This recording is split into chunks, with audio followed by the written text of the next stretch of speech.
John Bunyan గూర్చి సంక్షిప్త చరిత్ర. ఇంగ్లాండులో ప్యూరిటన్ ఉద్యమమును ప్రవేశపెట్టిన వారిలో పారడైజ్ లాస్ట్ను రచయించిన జాన్ మిల్టన్ తరువాత అంతటివాడు మహా గొప్ప విజ్ఞానవేత్త అయిన జాన్ బన్యన్ అని చెప్పబడినది. బన్యన్ క్రీస్తు శకం 1628 నవంబర్లో ఇంగ్లాండులోని బెడ్ఫోర్డ్ పట్టణమునకు సమీపమున గల ఎల్స్టవ్ అను గ్రామంలో జన్మించెను. ప్రాంతీయ పాఠశాలల్లో సామాన్య విద్యనభ్యసించిన బన్యన్ త్వరలోనే తండ్రి వలె లోహ పాత్రలను బాగుచేయు టింకర్ అయ్యెను.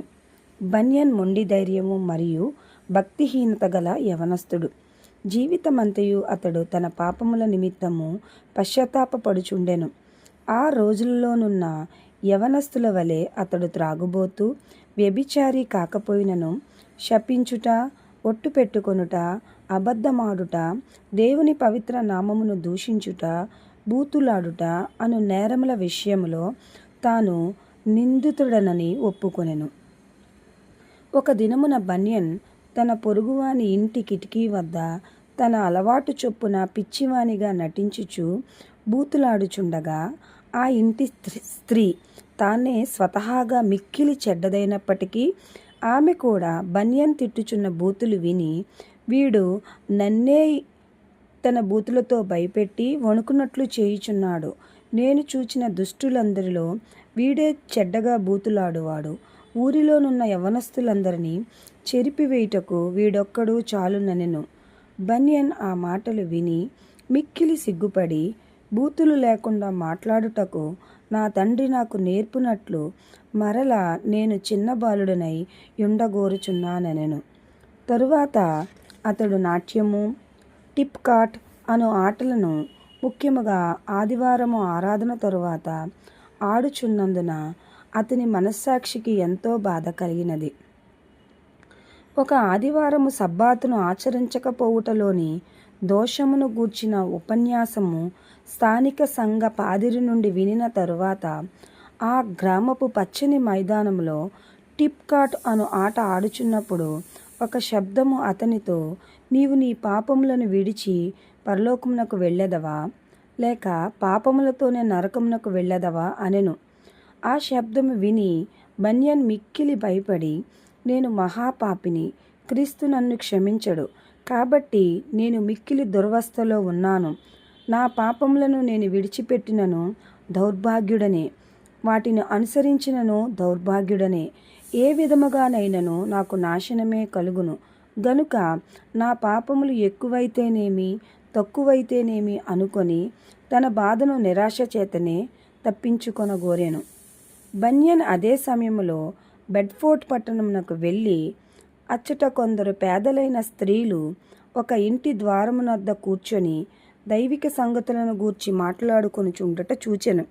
ఆ స్త్రీలు నూతన హృదయమును గూర్చియు దేవుడు తన హృదయములలో చేసిన కృపాకార్యములను గూర్చియు నశించిన తమ సహజ స్థితి తమకు ఏ విధముగా తెలియజేయబడినో దాని గూర్చియు, దేవుడు ప్రభువైన యేసుక్రీస్తునందు తన ప్రేమను ఏ విధముగా తమకు విశదపరిచినో దాని గూర్చియు, తాము ఏ విధముగా తమ స్వనీతిని తృణీకరించి అది కేవలము అసహ్యమైనదియు రక్షణ కొరకు పనికి మాలినదియు ఎంచిరో దాని గూర్చియు, తాము ఏ ఏ మాటల చేతనో వాగ్దానముల చేతనో నెమ్మదిని, పాపమునకు విరోధముగా పోరాడుటకు సహాయమును పొందితురో దాని గూర్చియు మాట్లాడుకొనుచుండిరి.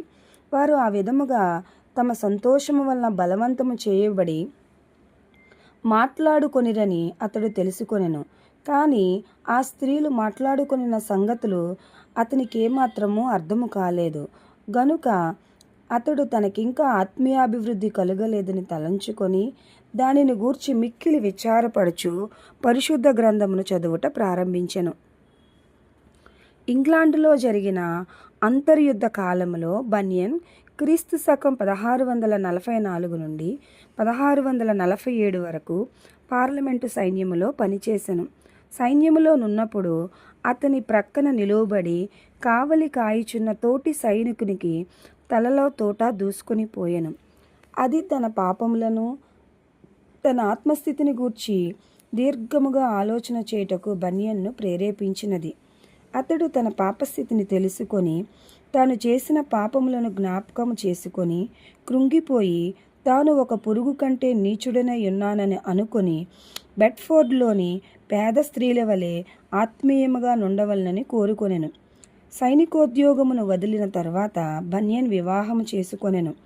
అతని భార్య పేరు తెలియదు, కానీ వారికి వివాహమైనప్పుడు ఆమె క్రైస్తవ్యమును గూర్చిన 2 చిన్న పుస్తకములను అతనికి తెచ్చి ఇచ్చినది. అవి క్రైస్తవ్యము ఎడల అతనికి మరింత ఆసక్తి పెరుగుటకు ప్రేరణనిచ్చినవి. బనియన్ మనస్సులో పుట్టిన మొదటి వెలుగు ఏదనగా అతడు క్రీస్తు ఎవరో, ముఖ్యముగా ఆయన ఈ భూలోకమందు నరావతారమెత్తి చేసిన కార్యమెట్టిదో, కనుపరిచిన సద్గుణములు ఎట్టివో తెలుసుకొనెను. అందువలన అతడు మిక్కిలి నెమ్మది పొందెను. గనుక త్వరగా చనిపోయి యేసుక్రీస్తు యొద్దకు వెళ్ళవలనని కోరుకొనెను.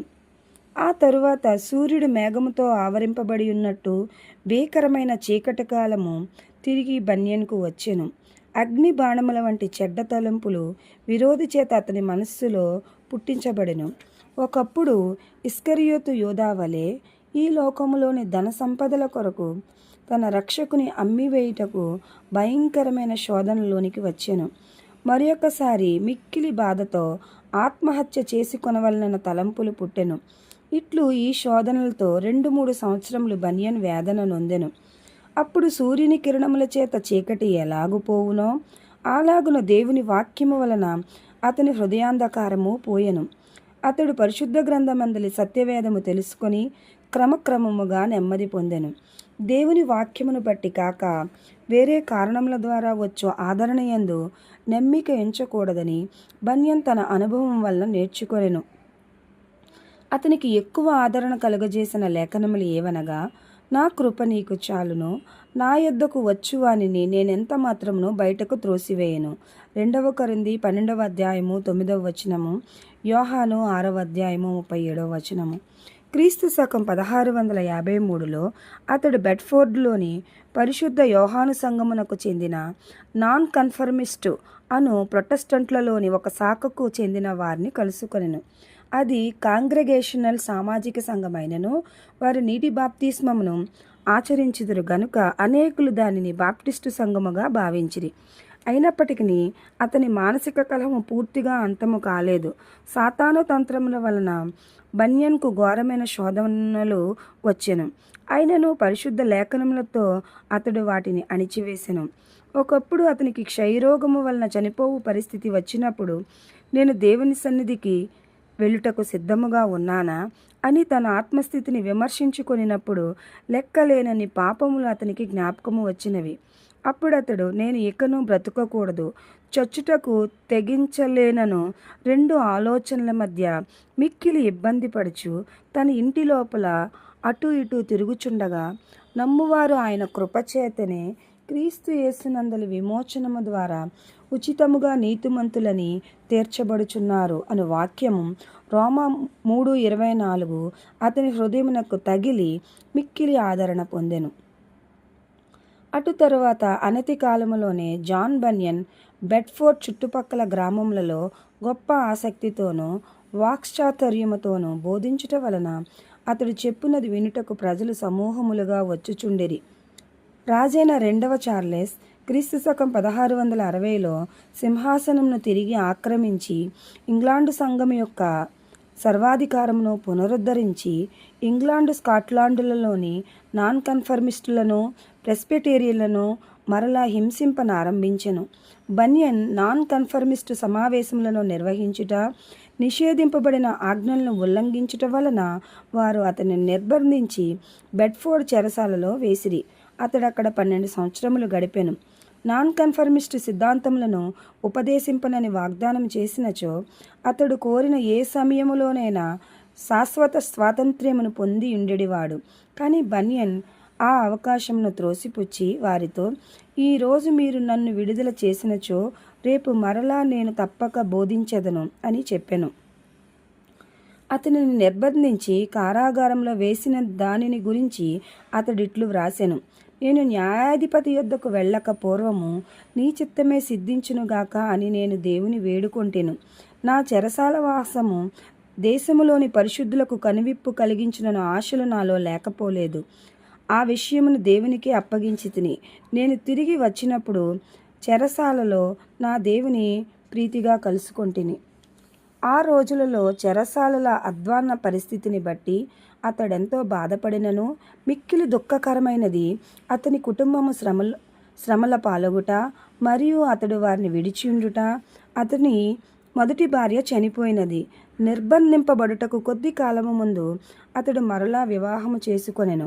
అతని రెండవ భార్య, అతని 4 చిన్నపిల్లలు, వారిలో అతడు ఎక్కువగా ప్రేమించే అందబాలిక మరీ అతనికి జ్ఞాపకము వచ్చుచుండిరి. అతడు జైలులోనున్నప్పుడు పాదరక్షలకు ఉపయోగించే త్రాళ్ళు తయారు చేసి తన కుటుంబమును పోషించేడివాడు.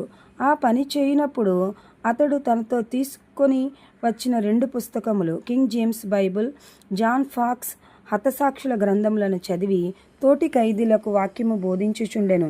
మరియు మత సంబంధమైన పుస్తకములను, పత్రికలను వ్రాసెను. కింగ్ జేమ్స్ బైబిలు మరియు ఫాక్స్ పుస్తకముల సారాంశమును, భాషా శైలిని చదువుట ద్వారా బన్యన్ క్రైస్తవ పత్రికలను, ప్రకటనలను వ్రాయుట ఆరంభించెను.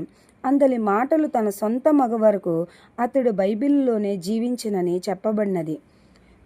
జాన్ బన్యన్ను ఉంచిన గుహ వంటి చెరసాలలో అతడు కొన్ని మంచి గ్రంథములను వ్రాసెను.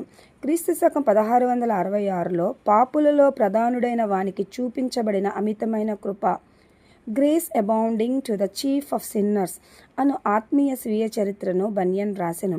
ఈ గ్రంథములో అతడు సాతానుతో చేసిన యుద్ధములను, అతని పాపపు ఆత్మ మీద దేవుడు దయతో జరిగించిన కార్యమును వృత్తాంతములుగా వివరించెను. అవి అతని రక్షణకు, దైవ పిలుపును అంగీకరించిన ఇతర పాపులకు బోధించుటకు సహాయపడినవి.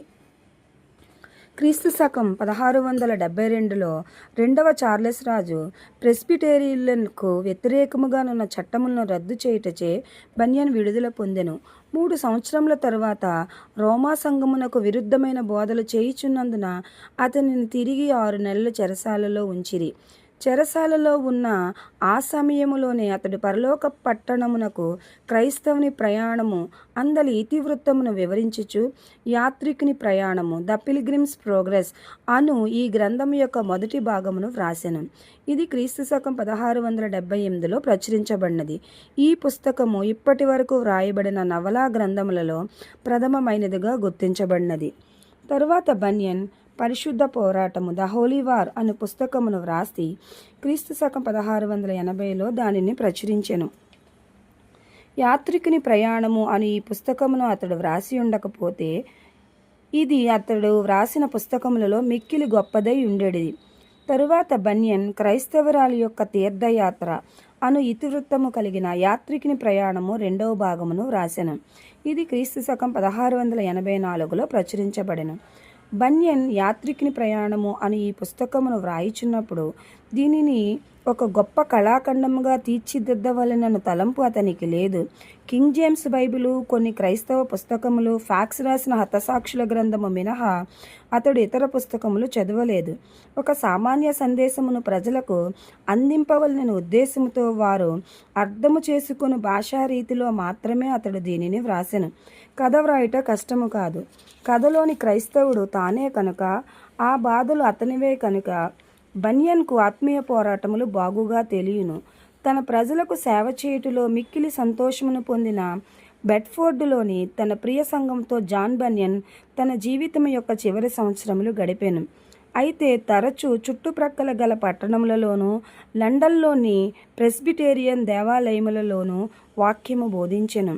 అతడు ఒక జాతీయ నాయకునిగానో, లేఖనముల బోధకునిగానో పేరు పొందినందున అతనిని అందరూ బిషప్ బన్యన్ అని ప్రేమపూర్వకముగా పిలిచిరి. జాన్ బన్యన్ క్రీస్తు శకం 1688లో ఒక తండ్రిని, అతని కుమారుని సమాధానపరచుటకు లండన్ ప్రయాణము చేయుచుండగా మంచుకు వచ్చుచున్న శీతల వర్షములో తడిసెను. కొద్ది గంటలలోనే భయంకరమైన జ్వరము వచ్చుట చేత ఆగస్టు 31న లండన్లో మరణించెను. అతడు అచ్చటి బన్హిల్ ఫీల్డ్స్ అను సంఘ సమాధుల దొడ్డిలో పాతిపెట్టబడెను.